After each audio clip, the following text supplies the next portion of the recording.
आज मैं आपको मुंबई का सबसे पहला ज़ीरो वेस्ट सोसाइटी में ले चलती हूँ। इस सोसाइटी के चंद लोगों के इंटरेस्ट और इनिशिएटिव की वजह से ये सोसाइटी ना सिर्फ एक मॉडल सोसाइटी कहलाती है, बल्कि सरकार की तरफ से इन्हें ढेर सारे पुरस्कार भी मिले हैं। लोग जब कचरे को डब्बे में या रास्तों पर फेंकने में ही खुश थे, तब पता करते कि इस सोसाइटी के लोगों ने खुद के ही कंपाउंड में कचरे का प्रोसेसिंग करने का डिसीजन कैसे लिया और सारे मेंबर्स को कैसे मनाया। इंट्रोड्यूसिंग अपना वेरी ओन अंधेरी का Shatdal. So I've been working with the Azad Lane Residents Association since 2008, and we were trying to keep even the lane clean in our own small measure. But we saw our society was not participating too much in waste management. In fact, we had no plan of any sort of waste management. There's just a collection of the waste and it used to go out to the BMC. I had a friend a school friend who was very active in waste management and doing a lot with the BMC and the NGO in South Mumbai, and we used to have a lot of discussions. And per chance, I was introduced to a Mr. Shrotriya, who was in the water department of the BMC and working very close to our society. And he had set up this initiative with a vermicompost unit within his premises, in the office premises, and was doing a wonderful job. He had grown plants and he was bringing out the good quality manure. He was encouraging a few shanties there to segregate their waste and bring their wet waste to him. We saw his unit and we were very impressed with what he was doing and saw a solution to the wet waste which was actually being thrown out from our windows sometimes, leftover food and all that. Long back, initially we had actually put up a chart in our building saying that we had collected all the waste that was being thrown out of the windows, which included earbuds, sanitary napkins, waste of food leftovers, anything that was being chucked out, paper. And it was quite a task. The society was not looking clean at all. Something had to be done. So Shrikant Parab became the secretary, and I just, in a casual walk around the campus, and we saw that the society premises were looking so dirty. We were all coming from good families and it felt very unclean and unhygienic. Me being a doctor was probably part of the reason that I felt this should happen.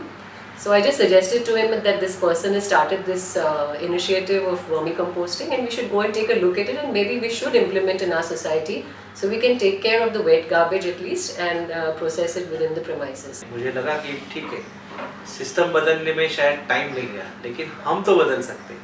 तो हमारी तरफ से कुछ ना कुछ कोशिश होनी बहुत ज़रूरी है और इसी वजह से इमीडिएटली इसको प्रपोजल को हमने आगे किया। Waste always for India has been somebody else's problem. It is my house and my surrounding in this much sphere is clean, and the remaining has to be handled by somebody else. Be it the sweeper, be it the BMC. Why are we paying them? Was always the attitude. So nobody was really very interested, and this was not something that they were very keen on. So it required a lot of persuasion on his behalf, and he called me down also, and we sort of told them that this is what is happening just 2 doors down the place, and we can all go and see what he has done. So they explain us everything, what we have to do, something. But we are having that fear that suppose we keep that in our premises or something, there will be some problem about mosquitoes and other things. बहुत सारे सवाल थे, members के मन में भी थे कि इससे बदबू आएगी, या तो मॉस्किटोज़ के इश्यूज होंगे, या तो फिर इतना सारा कचरा हम कैसे प्रोसेस कर पाएंगे, और लोग ऑब्जेक्शन लेंगे कि हमारे घर के पास ये नहीं चाहिए वगैरह वगैरह। इससे बहुत सारे कंसर्न्स थे। But they said actually nothing will happen if you keep it away somewhere where actually open space is there. There will not be any problem or something like that. Then we discussed in the meeting also. We just try to find out how much expenditure will be there, how many persons will require for that purpose. Every day they have to segregate that one and then start doing this.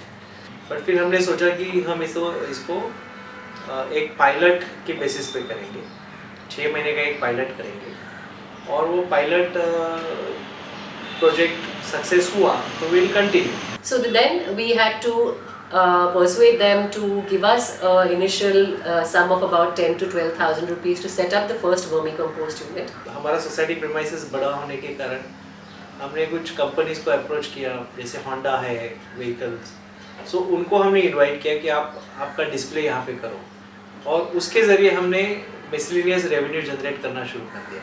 We took some members to Mr. Shrotriya's place, showed them how the vermicompost unit is made up of sort of cage, metal cage, and we convinced them that it would actually be quite easy to fabricate this with our own fabricator, with leftover pipes and nets, etc.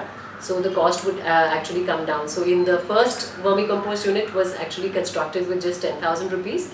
And Mr. Shivanand Patil was the one who actually did it for us. Starting हमने vermi compost unit बनाया था, उसकी जो जाली की जो size थी 2x2 inch की साइज़ थी, उसके अंदर रैट्स वेस्ट जाने लगे।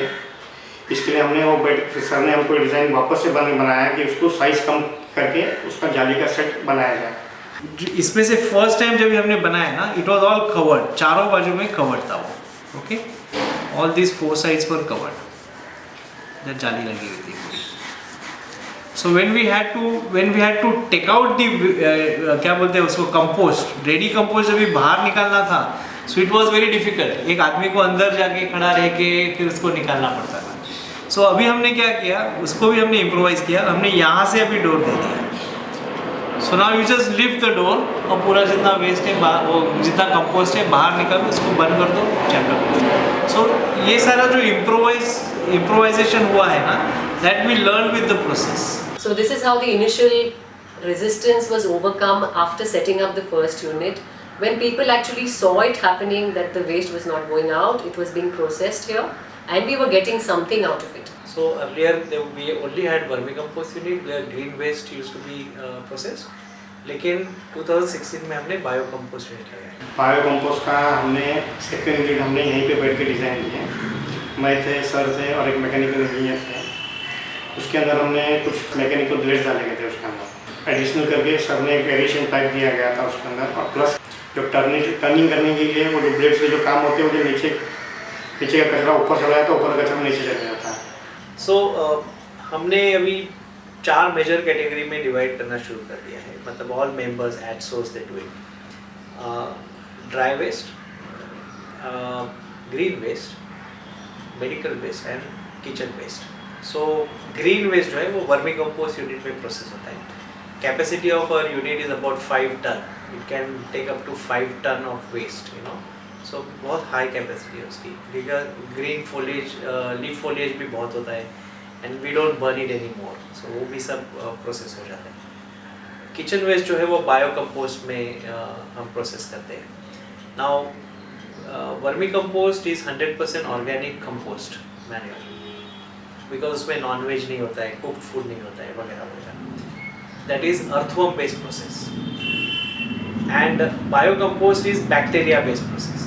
सो उसमें अगर चिकन मटन की हड्डियाँ भी अगर डालते हैं तो उसकी भी मिट्टी हो जाती है, because bacteria eats up everything. So इसीलिए किचन वेस्ट जो है वो सारा का सारा बायो कंपोस्ट में जाता है। मेडिकल वेस्ट जो है वो MCGM लेके जाती है।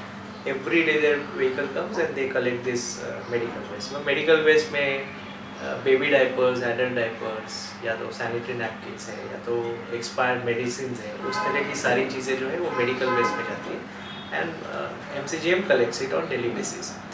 और जो 4th कैटेगरी है dry waste, that is further segregated at society level in different categories. So Shatdal में हम 11 डिफरेंट कैटेगरीज में वेस्ट सेग्रीगेट करते हैं, और ड्राई वेस्ट में भी मेटल, प्लास्टिक, पेपर, ग्लास, उसके अलावा tetra packs are different, e waste is different, cardboards अलग से सेग्रीगेट होता है। सो ये सारी कैटेगरीज है, and all this dry waste goes for recycling.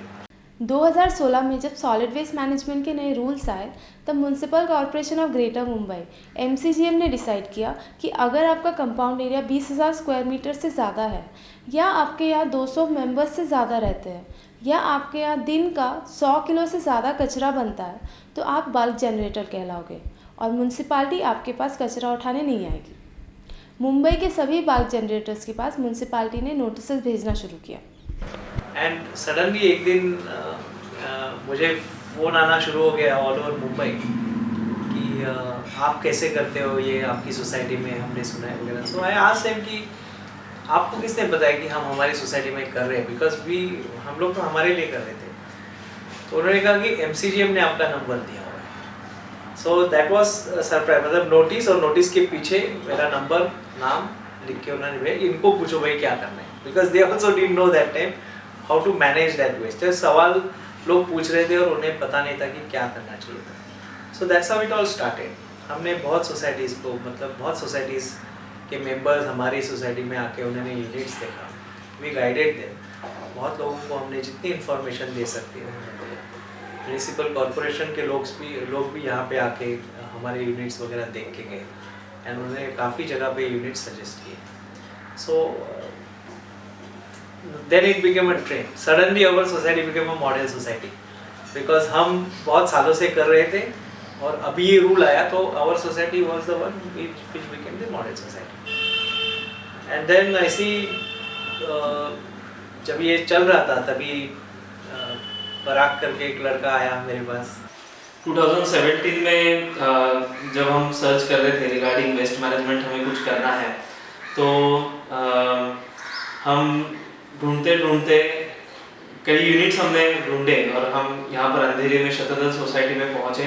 वहाँ पर हमें श्रीकांत परब सर मिले और उन्होंने ये यूनिट्स हमें एक्सप्लेन किए, वर्मी कंपोस्टिंग कैसे होता है, बायो कंपोस्टिंग कैसे होता है, और साइंटिफिक वे में वेस्ट डिस्पोजल होना चाहिए और वो कैसे करना चाहिए, उस बारे में हमें सर ने इंफॉर्मेशन दी। उनका ग्रुप ने एक NGO फॉर्म करके यही सेम मॉडल 40 सोसाइटीज़ में रिप्लिकेट किया, may be now 50 societies. And हमारे पास पूरा कैलकुलेशन है कि हमारी सोसाइटी में कितना वेस्ट हमने प्रिवेंट किया है from our society from going to the landfill. वैसे बाकी 40 सोसाइटीज़ का भी हमने कैलकुलेशन किया है। एक शद्दल की सिर्फ हम बात करें तो कम से कम मेरे ख्याल से 350 से 400 टन वेस्ट हमने लैंडफिल में जाने से रोका है। That is our achievement. हमने कम से कम 260 टन वेस्ट हमारी सोसाइटी में प्रोसेस किया है और उसका कंपोस्ट किया है। शुरू में हम ये कंपोस्ट बेचते थे, वी सोल्ड इट एट, मतलब पहली बैच जो हमने बेची वो 17.5 रुपया किलो के हिसाब से बेची थी। देन सेकेंड बैच हमने 50 रुपया किलो के हिसाब से बेची।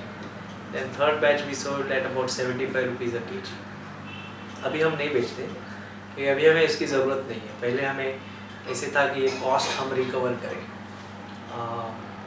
लेकिन अभी उसकी ज़रूरत नहीं है, तो इसके लिए हम अभी नहीं बेचते। और वही जो कंपोस्ट है हम हमारी सोसाइटी में ही यूज़ करते हैं। सो हमारी सोसाइटी में पहले हमको कंपोस्ट खरीदना पड़ता था, मैन्योर बाहर से लाना पड़ता था। अभी कम से कम 5 साल हो गए हमने एक ट्रक भी मैन्योर या कंपोस्ट बाहर से नहीं लिए। गीले कचरे को खुद की सोसाइटी में प्रोसेसिंग करने के लिए म्यूनसिपालिटी से शद्दल को 5% टैक्स डिस्काउंट भी मिल रहा है। ये डिस्काउंट आपको भी मिल सकता है अगर आप सोसाइटी लेवल पर ये करो तो। अकेले करोगे तो नहीं मिलेगा, लेकिन आप आपके म्यूनसिपालिटी में जाके पता कीजिए कि आपके एरिया का नियम क्या है।